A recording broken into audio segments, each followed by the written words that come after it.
헌법재판소는 어제 검사 3명의 국회 탄핵소추에 대해 탄핵소추권이 남용됐다고 볼 수 없다고 밝혔습니다. 파면에 이를 만큼 중대한 위반이라고 보지는 않았지만 국회가 충분히 탄핵할 만한 사유가 있고 적법하게 이루어졌다는 점을 분명히 한 것입니다.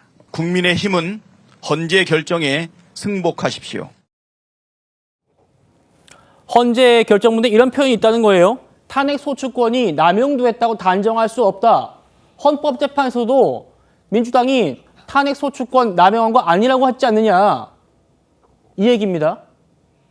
그런데 학계에서는 이런 해석, 아전인수다라는 지적이 나옵니다. 들어보시죠.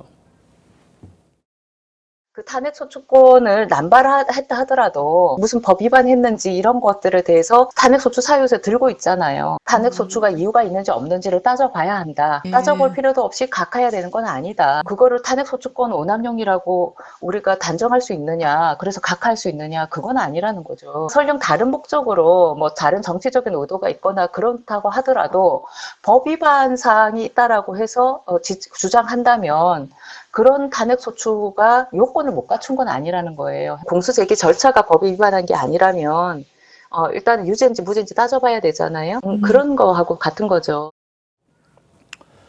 윤채민 위원장님. 헌법재판소가 남용 아니라는데 왜 난리야? 지금 이렇게 민주당 얘기하는 거거든요. 학계 얘기는 저렇고요. 어떻게 보세요? 저거를 그렇게 해석하는 거 자체, 물론 제가 그 박찬대 원내대표가 회계사 자격증은 있지만 이제 율사가 아니시기 때문에 제 이해를 합니다만은 저 부분은 율사들은 그렇게 해석을 하지 않죠. 차 교수가 말씀하신 것처럼 사실 각하 사유에 해당하지 않는다는 의미예요. 저희가 공소기각이라는 부분하고 좀 등치시켜서 설명을 드리면 공소기각을 할 때는 공소사실이 특정되지 않았거나 사실은 공소 절차가 법적인 문제가 없을 때는 공소기각하지 않고 더 이상 심리로 나아간다는 의미거든요. 그러면 이것도 똑같습니다. 그러니까 절차 종결을 하지 않고 각하하지 않고 더 실체관계를 따져본다. 그래서 소명이라는 단어를 쓴 거고요. 그럼에도 불구하고 마치 저기를 보면요. 정치적 목적 동기가 내포되어 있다라고 인정한 거예요. 그렇지만 그것만 갖고 각하할 만한 것은 아니다. 이런 취지이기 때문에 오히려 거꾸로 저는 박찬대 원내대표가 사과를 해야 되는 것이죠. 자, 정치적 목적과 동기가 내포되어 있다는 판단을 받아서 죄송합니다. 이렇게 먼저 사과를 해야 되는 것이죠. 아니 어떻게 탄핵소추 의결을 하면서 탄핵소추권을 발동하면서 본인들의 정치적 목적과 동기를 내포해서 추진할 수 있겠습니까? 저 부분은 공권력을 남용한 것이죠. 사적인 목적에. 따라서 본인은 사과해야 될 사안을 마치 국내심 보고 사과를 해라. 글쎄요. 저는 좀 이해가 안 되는 해석이 아닌가 이렇게 생각을 합니다. 예, 탄핵을 주도한 민주당이 최소한의 사과 정도는 해야 하는 것 아니냐. 이런 목소리도 많습니다. 민주당은 어떻게 생각할까요? 들어보시죠. 민주당이 탄핵을 발의까지 하면 29번인데 다 기각이 됐잖아요. 네네. 이거에 대해서 민주당이 좀 사과를 해야 되는 거 아니냐라는. 그 본질적인 게 아니죠. 왜냐하면 네. 제도 내에 우리는 권한 행사잖아요. 저희들은 헌법상의 기관으로서 헌법적인 절차에 따라서 한 거기 때문에 그거는 평화로운 것이죠. 그거 자체가 뭐 다수의 뭐 기각이 많다고 그래서 아니 그러면 무죄가 많다고 그래가지고 공소하지 않느냐 검사가 기소하지 않느냐라는 논리와 똑같은 거 아니겠습니까?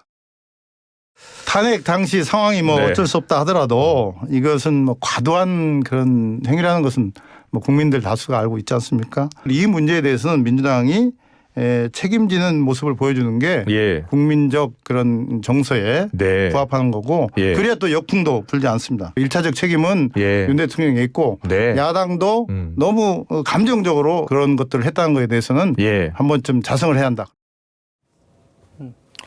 비명계죠. 양기대 전 의원은 좀 민주당도 자성할 부분이 있지 않느냐 이렇게 얘기를 하고 있는데 추미애 의원 생각은 다릅니다. 국회는 범죄를 저지른 공직자를 입증할 수단을 갖고 있지 않다.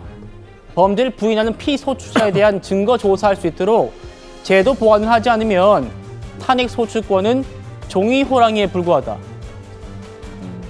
성춘 부장님. 이 얘기는 지금 국회 탄핵소추권을 좀 더 강화해야 한다 이런 취지입니까? 뭐 추미애 의원의 개인적인 생각인 것 같고요. 아마도 뭔가 지금 이번에 검사들에 대한 탄핵 소추 과정 속에서 좀 이야기가 나왔던 걸로 알고 있는데 왜냐면은 검사들이 계속 부인을 하고 있고 제대로 된 수사가 이루어지지 않고 있고 그때 어떻게 해야 되느냐. 국회가 좀 더 조사를 해야 되지 않겠느냐. 수사권이나 수사권까지는 아니더라도 뭔가 권한이 좀 더 부여돼야 되지 않겠느냐라는 얘기가 그 당시에 좀 나왔었는데 저는 그렇다고 해서 과연 이 제도 보완을 저런 방향으로 하는 것이 맞겠는가? 저는 뭐 율사가 아니기 때문에 법적으로 저런 것이 과연 괜찮은가라는 의구심이 있습니다. 뭐 근데 확신도 없고요. 그렇기 때문에 추미애 의원 개인적인 의견이기 때문에 당내에서 제가 알기로는 저거에 대해서 그 당시에 검사 탄핵소추 그 당시 뭐 몇 명에 대해서 한꺼번에 했을 때 그때 좀 얘기가 나오긴 나왔었는데 당론으로 구체적으로 좀 얘기가 된다든가 아니면 법안적으로 뭔가 발의가 됐다는 그런 건 없기 때문에 아직 그냥 전 추미애 의원의 개인적 아이디어 차원이다 정도로만 말씀드려도 될 것 같습니다. 예. 조금 전에 김부겸 전 총리가 이런 입장을 냈습니다. 보여주시면 좋겠어요. 줄탄핵 기각에 대해서 적절한 발언이 있어야 할 것이다. 당에서 줄기각에 대해 적절한 발언을 했으면 좋겠다. 다음이요. 결과적으로 민주당이 탄핵 남발했다는 비난만 받고 있다. 정말 자제해야 한다. 이런 부분이에요. 차 교수님께 한번 여쭤보죠.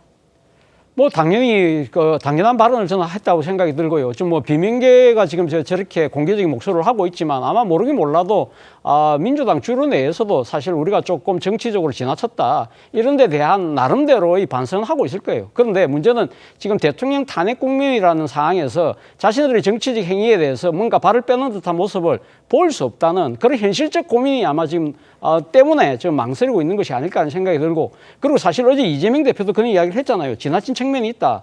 그럴 수밖에 없는 사정이었다는 식으로 이야기를 하는 걸 본다고 한다면 사실은 이재명 대표 입장에서도 야 이게 정치적으로 결코 득이 되지 않았다는 걸 사실은 스스로 자인하고 있는 거잖아요. 그러나 정말 용기 있는 정치인이라면 이런 부분들에 대해서는 좀 더 진정한 태도로 이 자신들의 정치적 행위에 대해서 조금 뭐랄까요 유감을 표하는 것도 저는 하나의 뭐랄까요 방안이 아닐까 하는 생각도 듭니다. 예.